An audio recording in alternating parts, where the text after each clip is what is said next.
Halo semuanya, balik lagi bersama saya di analisa teknikal saham harian.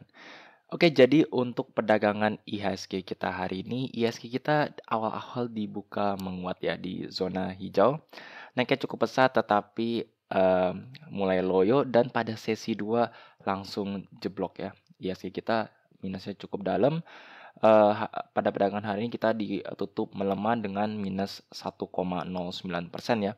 Tapi kalau kita consider dari dia naik sebelumnya, ini sebenarnya koreksinya cukup dalam ya, dari zona hijau sampai terjun ke zona merah dengan koreksinya minus 1,09% ya. Oke, kita langsung aja analisa untuk pergerakan ISG kita ya.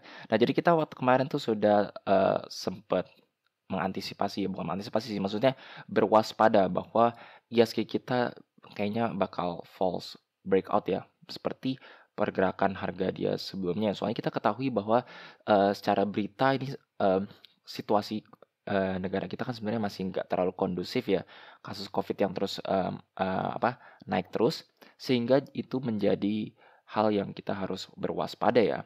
Jadi kita ketahui bahwa ISG kita seiring COVID-nya naik nih, ISG-nya juga cenderung naik dan akhirnya pada perdagangan hari ini ISG kita koreksi cukup dalam.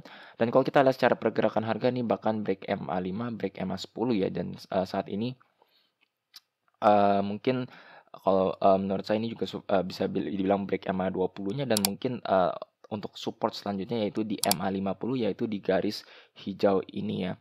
Nah, jadi untuk pergerakan ISG-nya ini false breakout dan dia sekarang sudah turun kembali ke bawah, bahkan sudah break beberapa tren lainnya. Jadi itu yang menjadi hal yang kita harus waspada. Kita akan antisipasi, menurut saya ISG kita akan koreksi ke depannya ya. Dengan target penurunannya kalau menurut saya itu di garis MA50 untuk memastikan bahwa penurunannya sebatas di zona ini ya. Dan untuk kedepannya mungkin IHSG kita bisa lanjut naik kalau misalkan memang kasus COVID kita bisa teratasi. Walaupun saat ini sebenarnya kasus COVID-nya nggak terlalu, maksudnya masih cukup tinggi ya, dan bahkan untuk hari ini mencetak rekor kembali ya, kasus baru COVID-19 pada hari ini menyentuh 47.000 ya. Jadi untuk kalian kalian yang di Indonesia ya terutama ya, kalian harus berwaspada, terus menerapkan protokol kesehatan selama masa ini ya. Oke, kita jadi itu ya untuk pergerakan IHSG, dan kita lihat secara MACD-nya pun ini kita lihat memang overall dengan penurunan ini sedikit mengkonfirmasi bahwa memang momentumnya akan seperti mau balik arah. Dan kalau kita lihat dari RSI-nya pun ini kita lihat memang dia sekarang sudah mulai terjun ke bawah ya. Walaupun sebenarnya RSI-nya masih cukup tinggi ya di level 49, masih baru tanda awal ya, masih belum terlalu mengkonfirmasi dia akan turun, tetapi ini menjadi tanda awal. Soalnya ini kita lihat titik rendahnya sudah mulai lebih rendah daripada sebelumnya ya. Jadi dengan koreksi IHSG kita hari ini. Nah, kita lihat dengan frame 4 jam juga sama. Ini kita lihat turun sedikit ya. Awalnya dia turun sedikit, terus dia sekarang langsung terjun di bawah titik rendah dia sebelumnya. Jadi kemungkinan besar dengan kasus COVID kita yang masih naik juga ya, kemungkinan besar menurut saya ini akan cycle ke bawah terlebih dahulu. Seberapa dalam tidak ada yang tahu. Kita lihatlah, maksud saya ya bisa aja dari pergerakan market mungkin mereka masih tahan RSI-nya di level bullish di 40-50-an, terus dia naik kembali, atau dia mungkin turun lebih dalam kalau misalkan memang ada situasi hal yang muncul ya, hal yang buruk yang terjadi seperti COVID yang makin meningkat atau hal-hal lainnya. Nah, kita lihat time frame 1 jam. Nah, ini untuk 1 jamnya mungkin lebih jelas ya, kalau kalian yang trading mungkin lebih jelas terlihat memang awalnya saat dia ini kita lihat ya turun segini, terus dia mulai ada rebound mulai dari 12 Juli. Terus pas tanggal 13 ini kita lihat titik ketinggiannya dia nggak bisa mencapai level ketinggian dia sebelumnya. Jadi emang udah ada tanda-tanda dia turun. Terus pada 1 jam selanjutnya dia udah mulai turun di sini, sehingga cukup terantisipasi pada sesi 2 kemungkinan besar akan terjun ke bawah ya, terjun lebih dalam, dan ternyata dia terjun lebih dalam. Saat ini memang RSI-nya di level 35 ya, bahkan sudah nggak terlalu bullish lagi kalau menurut saya dengan time frame 1 jam. Jadi kalau menurut saya mungkin antisipasinya untuk kedepannya ya, terutama ditambah lagi dengan kasus COVID kita yang semakin meningkat, kita baiknya berwaspada ya untuk pergerakan IHSG kita. Dan seperti yang saya sempat sudah bilang, antisipasinya kalau menurut saya itu adalah penurunannya di MA50 di garis hijau, mmm, untuk penurunan pertama saya ya, dan kemungkinan besar, maksudnya bukan kemungkinan besar ya, dengan, mengantisipasi sisanya di level support-nya kembali ke 5.956 ya. Jadi itu untuk update untuk pergerakan IHSG, dan selanjutnya saya akan, sedikit bahas untuk hari ini yang cukup menarik, yang saya pantau itu adalah BHMS ya. Maaf, BHMS lagi, BMHS ya. Nah, jadi untuk BHMS ini juga, ini bisa dibilang ya, kalian lihat sendiri chartnya nggak terlalu banyak, jadi ini emang sahamnya baru masuk ya di bursa ya. Jadi kita langsung lihat aja dengan time frame 1 jam, soalnya kita lihat dengan time frame 1 day nggak bisa dianalisa apa-apa. Nah, jadi untuk dengan time frame 1 jamnya ini, kita ketahui ya, hari ini tuh BMHS ini hari ini turun ya. Tapi ini yang cukup menariknya itu adalah turunnya ini dengan turnover yang cukup rame sebenarnya. Turnover ini cukup rame di antara perdagangan emiten-emiten lainnya. Ini bisa dibilang salah satu top 5 turnover di perdagangan kita hari ini. Nah, jadi kalau kita lihat secara per jamnya, ini kita lihat dengan kenaikan dia semenjak dia masuk itu ya, naik-naik terus ya. Ini kita lihat saat di perdagangan di hari kemarin, di tanggal 12 Juli, itu money flow index-nya sudah menyentuh sangat overbought ya, bahkan udah 100. Terus saat dia sempat dinaikkan kembali ke atas, ini kita lihat money flow index-nya sudah mulai turun di sini ya. Sudah ada tanda-tanda dia mulai melemah ya. Kita lihat sendiri sudah ada tanda-tanda dia melemah. Ini menjadi tanda awal kemungkinan besar akan ada pullback, dan ternyata memang dia pullback, di mana dia koreksi ya, dia koreksi terlebih dahulu ya. Nah, ini sebenarnya koreksinya kan kalau kalian pantauan, sebenarnya koreksinya nggak kalau nggak salah belum sampai ARB ya, kalau nggak salah ya, sebentar maaf. Ya, dia nggak sampai ARB ya. Soalnya kita lihat money flow index-nya masih tertahan di level yang cukup tinggi ya, di level 79. Jadi kalau kita lihat secara osilator, memang ini menurut saya koreksi yang cukup wajar, karena memang secara osilator dia menyentuh di level overbought ya. Nah, kalau kita lihat dengan time frame per day-nya memang agak sulit, tetapi ini kita lihat memang sangat tinggi sekali untuk kenaikannya. Jadi kalau menurut saya cukup sulit untuk antisipasi, maksudnya cukup sulit untuk kita analisa ke depannya, tetapi overall kalau menurut saya saat ini masih koreksi ini masih dibilang relatif wajar, terutama dengan turnover yang cukup rame, dan secara osilator memang masih tertahannya di level 79 ya. Jadi itu, dan saya sering sekali ya kasih warning ya, maksudnya kalau untuk saham-saham yang baru masuk itu eee, cenderung kayak dinaikkan ya, dia cenderung dinaikkan terlebih dahulu, tapi hati-hati soalnya bisa aja ada pullback seperti ini ya. Maksudnya jadi kalian tetap pantau, dan saya saranin pakai time frame yang lebih rendah seperti 1 jam atau 15 menit. Antisipasi kalau misalkan memang secara osilator sudah sangat tinggi, langsung take profit dulu aja sebagian yang dari kalian punya, dan sisakan sebagian kalau kalian masih mengantisipasi sahamnya masih bisa naik ya. Oke, jadi itu untuk BMHS, dan selanjutnya saya ingin bahas EMTK ya.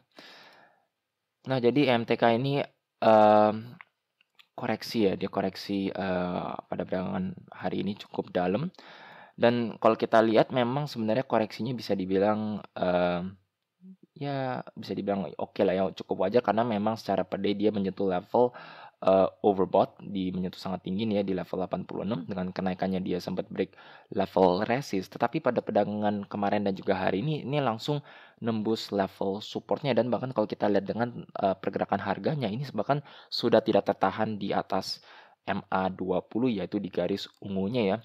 Mmm, Biasanya kita bilang overall masih, menurut saya trennya masih terjaga kalau misalkan dia masih terjaga di MA50 yaitu di garis hijau ini ya. Jadi kalau kita lihat secara pergerakan harga, break MA20, break level supportnya, mungkin kita harus pantau besoknya ya. Kita lihat apakah ini false breakdown terus dia kembali naik, atau kalau misalkan dia mulai berkonsolidasi terus dia turun kembali, kita mungkin antisipasi dia di garis hijau ini di MA50. Kalau misalkan dia break MA50-nya lagi, baru itu mengkonfirmasi mungkin sudah berubah arah, di mana pergerakan sahamnya akan mengalami penurunan ya, gitu.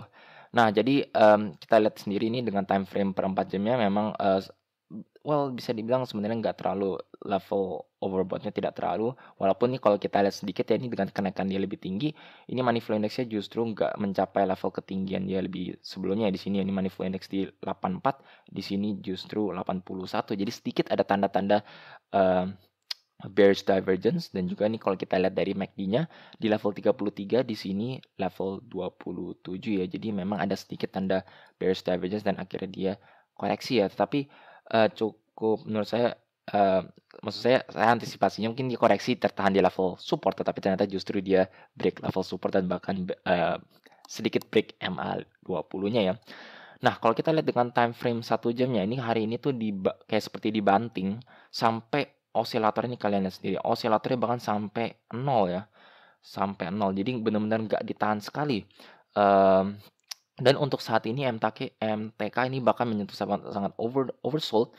Jadi untuk besoknya kalau menurut saya ya, soalnya ini secara indikator sangat oversold, mungkin kita akan antisipasi technical rebound. Jadi seperti yang saya tadi bilang ya, mungkin kita antisipasi ini di mana dia false breakdown. Jadi mungkin dia akan technical rebound balik ke atas di atas level support dan juga MA20-nya. Terus kita antisipasi ke depannya gimana ya. Jadi kalau menurut saya untuk hari ini sebenarnya cukup baik untuk masuk sebagai trading maksudnya trading untuk technical rebound dari pergerakan MTK ya. Oke, jadi itu untuk MTK, dan untuk yang terakhir saya ingin bahas BBHI. Nah, jadi ini cukup ngehits ya ini. Jadi salah satu emiten yang dimana kalau nggak salah beritanya tuh ganti nama, terus dia langsung naik, sangat pesat naik terus-terusan. Ini kita lihat sendiri dari pergerakan dia sebelumnya, dia terus mengalami kenaikan, break beberapa level resistennya, dan bahkan kalau kita lihat perdagangan hari ini dia berhasil bertahan di atas level resistennya. Dan ini saya sempat analisa ya kalau antisipasi dia akan koreksi, tapi ternyata lanjut naik dan justru dia mencapai level yang lebih tinggi. Sekarang sudah mencapai level harga 3.220 ya, sangat tinggi sekali. Nah, ini yang kita tentu harus waspada. Jadi untuk kalau naiknya sangat pesat nih, kita harus waspada. Baiknya kalian take profit ya sebagian ya, soalnya kita nggak ada yang tahu kapan dia akan turun, terutama kalau dengan kenaikan seperti ini, naik yang pesat. Saya sering bilang dengan suatu sekuritas yang naiknya sangat pesat biasanya diikuti dengan penurunan yang cukup dalam yang kita takuti ya. Nah, kita lihat aja dengan time frame per 4 jam untuk skala trading ya. Jadi kita lihat bahwa dengan kenaikannya dia di awal di sini, terus dia mencapai level yang lebih tinggi lagi, bahkan ini bisa dibilang jauh lebih tinggi daripada ketinggian dia sebelumnya di sini. Ini kita lihat money flow index-nya justru nggak mencapai level ketinggian yang lebih tinggi ya, saat dia mencapai level harga 3.220 ya, justru ini turun dari money flow index-nya dengan time frame per 4 jam. Dan untuk skala trading pun ini kita bisa lihat terlihat cukup jelas ada tanda-tanda bearish divergence dari osilatornya nih, kita lihat ya.